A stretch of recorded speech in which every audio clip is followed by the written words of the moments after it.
today we have Mr. Shiv Khera with us. So Mr. Khera, you are the author of self-help books, including You Can Win. You are also referred as a motivational speaker. You are also the founder of Qualified Systems USA, and you're a business consultant.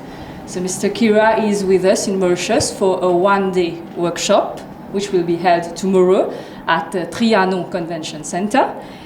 So welcome, Mr. Khera. Thank you very much. Okay, so can we have a brief idea of the main points you're going to discuss tomorrow at the workshop?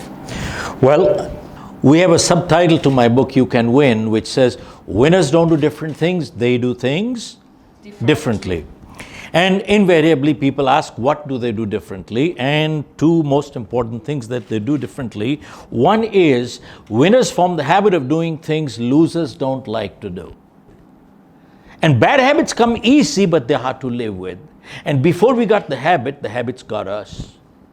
So one is, winners form the habit of doing things losers don't like to do. And second thing is, winners always put in that extra effort even when it hurts. You hear many self-made success stories in life. Have you ever heard a self-made failure story? Never. They will always blame something, someone outside. They will blame their parents, teachers, stars, horoscope, luck, something outside. They will never accept responsibility. And that is a loser in life. They will never get up in life. Winners accept responsibility even when things go wrong. They accept it and they learn from it and they move forward. So you often talk about leadership. So for you, what are the qualities of a good leader? Leadership is ability to influence thinking, resulting in action. There is a big difference between an effective leader versus a good leader. Effective leader is one who influences thinking and gets an action. A good leader has integrity. Good leaders create more leaders. Bad leaders create followers. You know why? They are so insecure. A few years ago, Robin Sharma wrote a book. He said the leader who had no title. Do you think today in this competitive world, is it possible for a leader not to have a title? In my book, I've written that a leader gets power. I've divided into three broad categories, which is called the 3 P's of power. 3 P's of power. One is called position power. Second is called personality power. Third is called principle power. Talking about your book again, You Can Win. So you wrote a whole chapter on the importance of attitude. What about the attitude of a leader? Attitude, people with a positive attitude. My new book that is coming out, there's a new book that's coming out in another few months. I've written in there, my first sentence is, a person with a positive attitude cannot be stopped. A person with a negative attitude cannot be helped. See, you cannot stop a person with a positive attitude. They are unstoppable.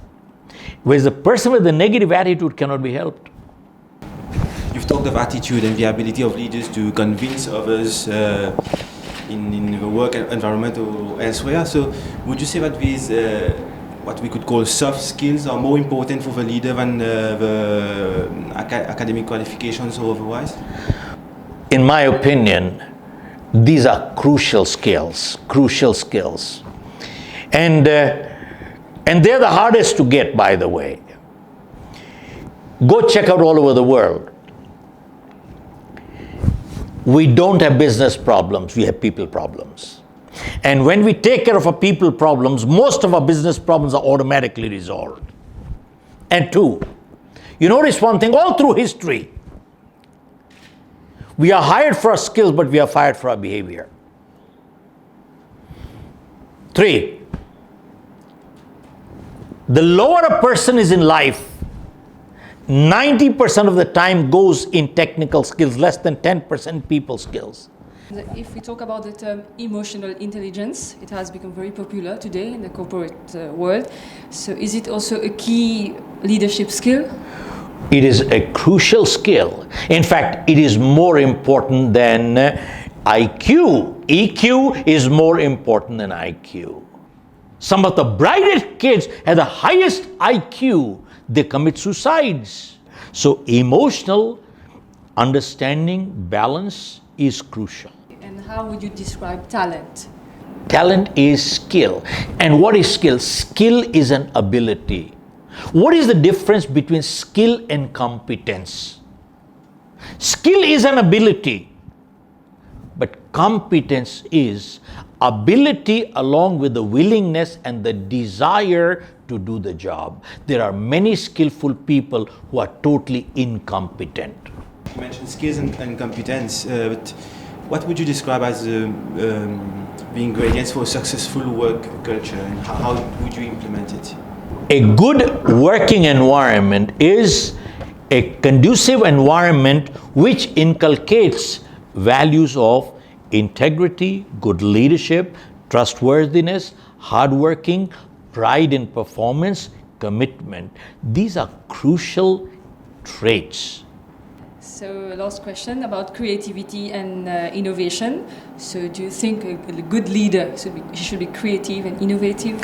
I think everybody in this world who wants to get anything done in life and wants to get anywhere should be solution focused. And anybody who's solution focused is creative.